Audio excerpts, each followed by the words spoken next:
강력하게 임하기를 주님의 이름으로 축복을 드립니다. 오늘 1월 31일 주성성교교회 주일 예배입니다. 오늘도 하나님께서 우리에게 큰 은혜와 사랑을 베풀어 주실 줄로 믿습니다. 우리 험한 시험물 속에서 우리를 건져주시는 그 놀라운 하나님의 사랑을 경험하는 아름다운 시간이 되어지기를 주님의 이름으로 축복을 드립니다. 오늘 귀한 하나님의 말씀은 마태복음 8장 23절에서 34절까지의 말씀입니다. 오늘 제목은 주님 무서워 죽겠습니다 라고 하는 말씀의 제목입니다. 여러분, 마태복음 8장 23절에서 34절까지의 말씀을 여러분 2번 내지 3번을 꼭 한번 정독하시기를 바랍니다. 그러면 그 속에서 주시는 하나님의 귀한 말씀이 저와 여러분의 심령에 큰 은혜로 다가올 뿐만 아니라 그것이 말씀이 삶 가운데 역사로 나타나는 은혜가 있으시게 되어질 것입니다. 자, 오늘 이 본문 말씀을 가지고 함께 큰 은혜 나누기를 원합니다. 여러분, 좋은 습관의 위대함을 체험하시기를 주님의 이름으로 축복을 드립니다. 우리가 어렸을 때부터 좋은 습관을 가지자고 많은 말들을 합니다. 여러분, 좋은 습관을 가진 것은 참으로 좋은 것이죠.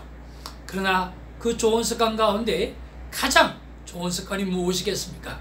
그것은 바로 세상을 창조하실 뿐만 아니라 우리 인간을 만드신 그 하나님과 만남의 시간을 가진 것입니다. 그래서 이런 매일 조용한 시간, 하나님과 나와 독대하는 시간을 가지는 그러한 습관을 키워가기를 주님의 이름으로 축복을 드립니다. 여러분, 남아프리카 공화국에 가면 이 바벤바라고 하는 그러한 부족이 있다고 합니다.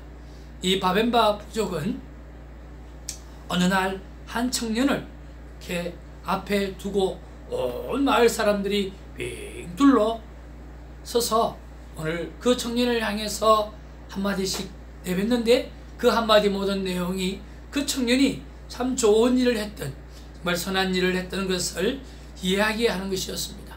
어떤 사람은 내가 늪에 넘어졌을 때, 그리고 다쳤을 때 나를 부축해 주었던 사람이 바로 저 사람입니다 라고 이야기하고, 또 어떤 사람은 저 사람은 늘 주변의 이야기를 잘 들어주어서 많은 사람들에게 기쁨을 주는 사람입니다 라고 이야기하는 사람도 있는가 하면, 또 어떤 사람은 저 사람은 나에게 화살을 어떻게 만드는지를 가르쳐 주었던 정말 좋은 사람입니다 라고 말을 하는 거였습니다.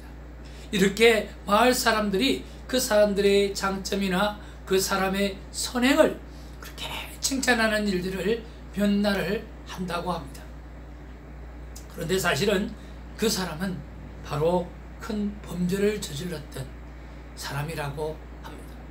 그렇게 범죄를 저질렀을 때 그들의 죄를 지적하기보다는 오늘 그들 빙 둘러서 그가 했던 지난날의 장점이나 오늘 선행들에 대해서 정말 칭찬할 많은 시간들을 가짐으로 그 사람으로 하여금 감동하고, 그리고 그 이웃들 앞에서 진심으로 회개하는 마음을 갖게끔 한다라고 하는 거죠. 그리고 다시 그 의식을 치르고 난 다음에 이 사람은 선한 사람이 되어서 회복해서 그렇게 간다는 거예요. 그래서 바벤바족은 범죄율이 가장 없는 부족으로 유명하다는 일이에요. 사실은 이런 의식들을 잘 하지도 않는답니다. 왜냐고 하면 잘못을 저지르는 사람이 별로 없기 때문에 그렇습니다. 저는 우리가 이런 아름다운 습관을 가진다고 하면, 아름다운 관습을 가진다고 하면 얼마나 좋을까 하는 그런 생각을 해봅니다. 너무나 좋은 관습이지 않습니까? 저는 이런 시간을 매일 가지는 큐티 습관이 있습니다. 큐티 시간을 가지는 것이 이렇게 놀라운 축복이라고 감히 말씀드릴 수 있는 것은, 오늘 바벤바족들처럼 오늘 내가 하나님 앞에 나가게 되었으면 하나님은 나의 잘못들을 한 번도 지적하는 적이 없습니다. 하나님은 나의 잘못에 대해서 말씀하시기 이전에 하나님은 나를 향해서 말씀하십니다. 너는 나의 기쁨이요 내 사랑하는 아들이라. 내가 너의 죄를 위하여 오늘도 십자가를 지고 너를 살리기 위해서 내가 부활을 하며 내가 영원한 나라 영원히 거할 그곳 새 예루살렘을 나는 준비하고 있다고 말씀해 주시는 그 예수님의 말씀을 듣기 때문이겠습니다. 나는 어제도 너와 함께 했고 지금 이 시간에도 너와 함께하고 앞으로도 나는 영원토록 나는 너와 함께할 것이라고 주님께서 그렇게 말씀하시는데, 나의 잘못들, 나의 잘못된 생각들, 이런 것들이 또 눈 녹듯이 그대로 녹아지고 새롭게 내가 일어나서 하나님 앞에 새 생명, 새 삶을 살 수 있는 용기가 내 안에 생기기 때문이겠습니다. 사랑하는 성도 여러분, 큐티는 오늘 나의 노력을 하나님 앞에 보여주겠다가 아니라 하나님이 나를 얼마나 사랑하고 있는가라고 하는 것을 느끼고 깨달으며 감사의 고백을 내가 듣고 내 사랑을 하나님 앞에 다시 한번 고백하는 것이 바로 큐티의 첫 시간인 것입니다. 여러분, 이 아름다운 습관을 가지시기를 주님의 이름으로 축복을 드립니다. 놀라운 일들이 저와 여러분의 삶 가운데 넘치게 되어질 줄로 믿습니다. 우리는 지금 세리마태가 쓴 마태복음을 묵상하고 또 마태가 전한 예수님에 관한 말씀을 오늘 설교로도 듣게 되었습니다. 왜 성령이면 마태에게 그렇게 감동을 주셔서 마태복음이라는 책을 기록하게 하셨을까요? 같은 민족이요 같은 유대인으로서 같이 다윗의 혈통으로 오실 메시아를 기다리는 사람들로서 그가 만난 예수 그리스도, 그가 만난 나사렛 예수 그리스도라고 하는 사람이 유대민족이 그토록 기다리고 기다렸던 바로 메시아라고 하는 사실을 세리마태는 그렇게 전하고 싶었습니다. 세리라고 하는 직업은 얼마나 추한 직업인 것입니까? 그들의 세금을 뽑아서 로마에게 일부를 갖다주고 나머지를 착취하는, 그래서 세리마태는 다른 부분들에서는 지언이를 소개할 때 직업을 소개하지 않지만 세리는 자신을 세리마태라고 소개한 것은 그만큼 자신의 죄악들에 대해서, 자신의 잘못들에 대해서 회개하는 마음으로 그 책을 기록했다는 것을 우리가 알 수가 있습니다. 그 세리마태가 그가 만났던 예수 그리스도, 나사렛 예수 그리스도, 그 청년 예수 그리스도가 우리가 그토록 기다리는 바로 메시아라고 하는 사실을 느꼈기 때문에, 믿음으로 받았기 때문에 그것을 알리기 위해서 마태복음을 기록한 것입니다. 오늘 성경도 큰 파도 앞에서 무서워 떨고 있는 상황 속에서 예수님이 메시아라고 하는 사실을 알리기 위해서 오늘도 세리마태는 애를 쓰고 있다라고 하는 사실을 우리가 알 수가 있는 것입니다. 사랑하는 성도 여러분, 오늘날 그리스도인으로 살아가는 우리에 있어서 많은 갈등들이 있습니다. 오늘 제자들도 오늘 이런 갈등을 가지고 있었습니다. 그것은 예수님을 믿고 살면서도 여전히 무서워하고 두려워하고 불안해하는 삶을 살고 있다라고 하는 갈등인 것입니다. 오늘 성경에 보니까 이렇게 말씀을 기록합니다. 배에 오르심에 제자들이 따랐더니 바다에 큰 놀이 일어나 배가 물결에 덮이게 되었으되 예수께서는 주무시는지라. 제자들이 나와 깨우며 이르되 주여 구원하소서, 우리가 죽겠나이다 라고 말을 하고 있다는 거예요. 제자들이 무서워 죽겠다라고 말을 하고 있습니다. 크게 두려워하고 있습니다. 불안과 초조가 그들의 마음을 꽉 붙잡고 있습니다. 이유는 바다에 큰 파도가 그들을 막 삼키려고 하고 있었기 때문이겠습니다.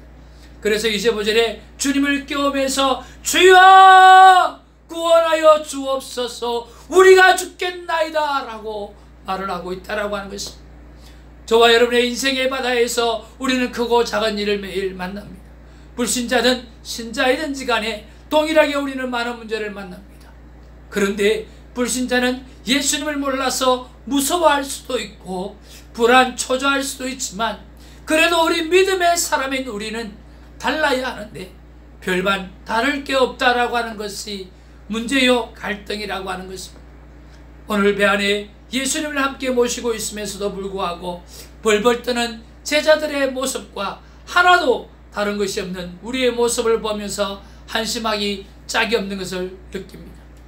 다시 말씀드리면 내 삶 속에 예수님이 계시고 안 계시고 전혀 상관없이 문제만 만나면 아이고 죽겠다, 아이고 죽겠다, 아이고 죽겠다라고 하는 것이 우리의 천마디 비명이라는 것입니다. 도대체 왜 그럴까요? 등잡은 26절에 기록을 하고 있습니다. 26절 말씀을 같이 한번 보기를 원합니다.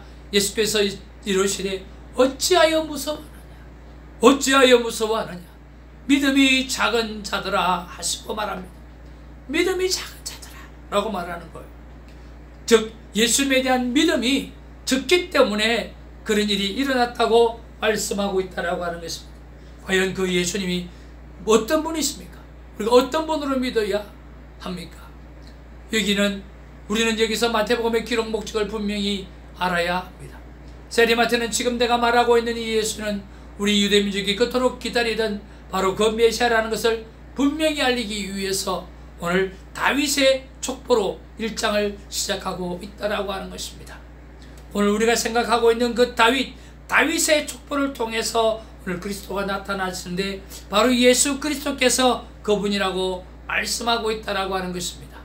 아브라함부터 다윗까지 14대요, 다윗부터 바빌론으로 이거할 때까지가 14대고 바빌론으로 이거할 때부터 예수 그리스도가 14대라고 말씀하고 있으면서 오늘 다윗을 중심으로 해서 메시아가 온다라고 하는 사실을 정확하게 말씀하고 있다라고 하는 것입니다.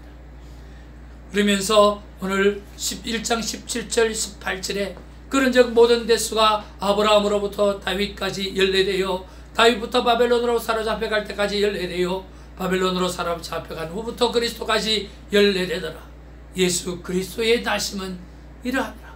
즉 예수 그리스도의 나시면 이것이 팩트라고 말씀하고 있다는 거예요. 그래서 그 나사렛 예수 그리스도는, 내가 전하고 있는 나사렛 예수 그리스도는 바로 메시아요 그리스도라고 말씀하고 있다라고 하는 것입니다. 그런데 배 안에 있는 제자는 아직도 예수님의 정체성을 모르고 있기 때문에 예수님이 바로 옆에 계셔도 무서워 떨고 죽겠다라고 아우성을 치고 있다라고 하는 것입니다.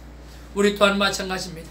지금 우리가 믿고 있는 예수님이 함께 계심에도 불구하고 문제 앞에 늘 무서워 떨고 있는 우리의 모습들을 보면서 참으로 한심합니다. 나는 과연 예수님을 누구로 믿고 살고 있습니다. 오늘 26절 말씀해 보니까 어찌하여 무서워하느냐, 믿음이 작은 자들 하시고 곧 일어나사 바람과 바다를 꾸짖으니 아주 잔잔하게 되었다라고 말씀하고 있습니다. 예수님이 누구십니까? 우리 인간으로서는 어떻게 할 수 없는 그 자연을 마음대로 명령하실 뿐만 아니라 마음대로 움직이시는 그런 예수님이십니다. 바람을 향해서 외치시고 바다를 향해서 꾸짖으실 때 잠잠해지는 것을 볼 수가 있습니다. 여러분, 그뿐만 아니라 정말 생명까지도 죽이고 살리고 하는 능력들이 그리스도 예수 안에 있는 모습을 우리가 볼 뿐만 아니라 디베랴 바닷가에서 정말 고기라고 하면, 고기 잡는 일이라고 하면 평생의 직업이었고 그들이 그것의 전문가였는데 밤이 맞도록 고기를 잡았지만 한 마리도 잡지 못했을 때 그때 예수님이 나타나셔서 배의 오른편에 그물을 던져보라고 이야기합니다. 여러분, 그때 어떤 일이 일어났을까요? 여러분, 바닷속에 있는 모든 물고기가 예수 그 배 오른편으로 쫙 몰려 들어간 것입니다. 그리고 잡았더니 153마리나 잡혔다라는, 그물이 찢어질 만큼 잡혔다라고 하는 것이죠. 바로 그것이 예수 그리스도의 이름의 능력일 뿐만 아니라 예수 그리스도가 하신 일입니다.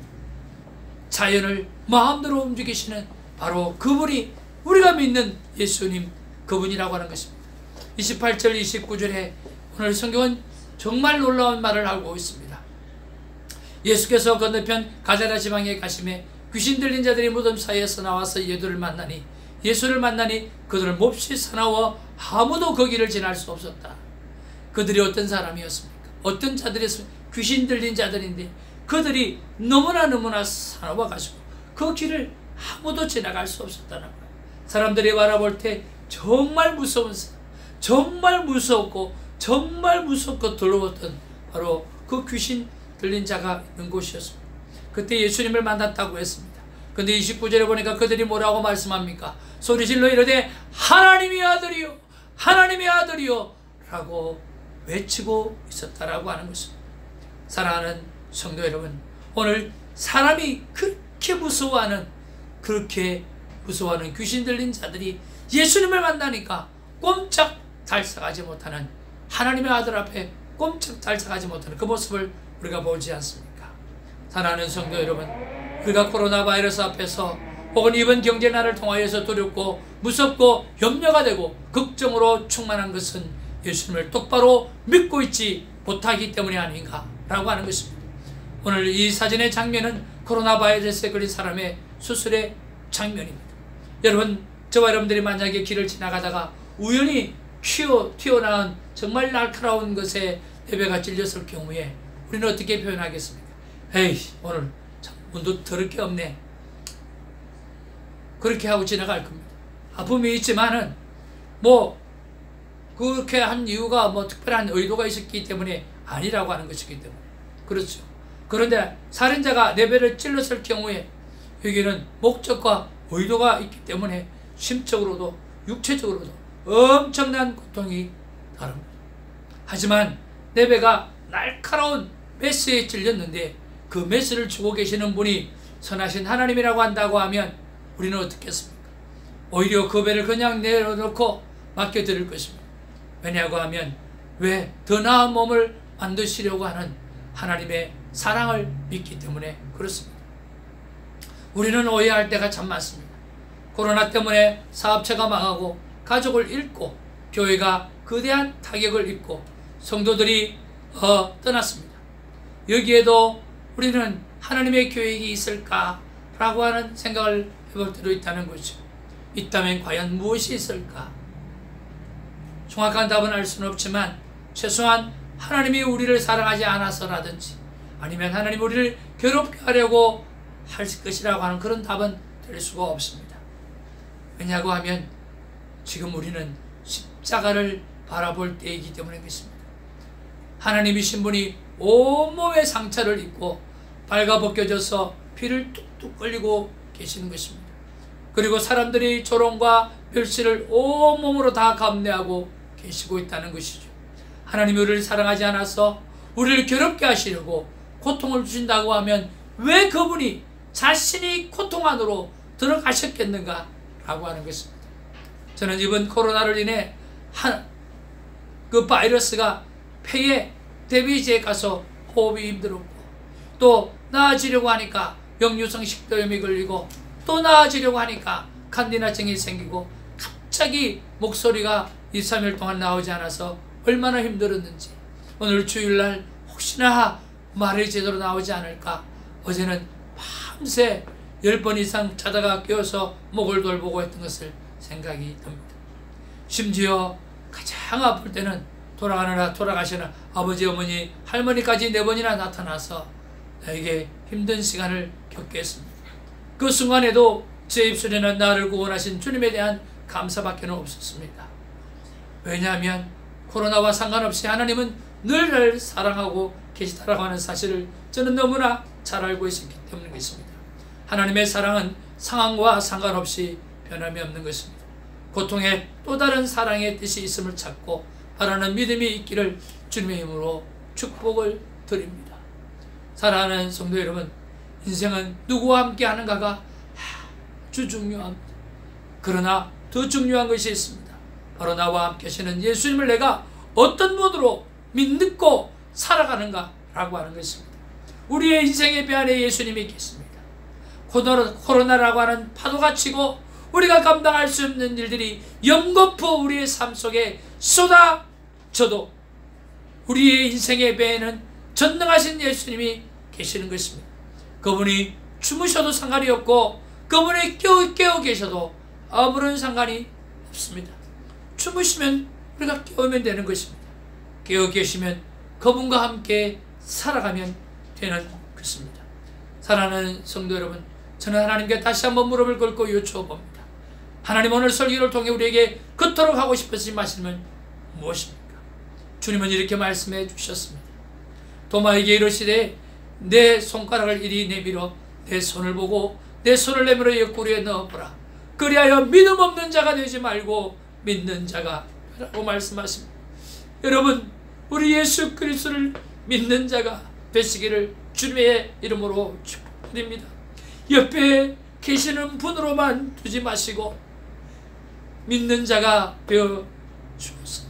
그분과 함께 날마다 승리하는 삶, 그리고 자신감 넘치는 사람, 여호와께 영광을 돌리는 사람, 모든 이들에게 삶에 도전을 주는 삶을 사는 믿는 자가 되어지기를 주님의 이름으로 축복을 드립니다. 할렐루야.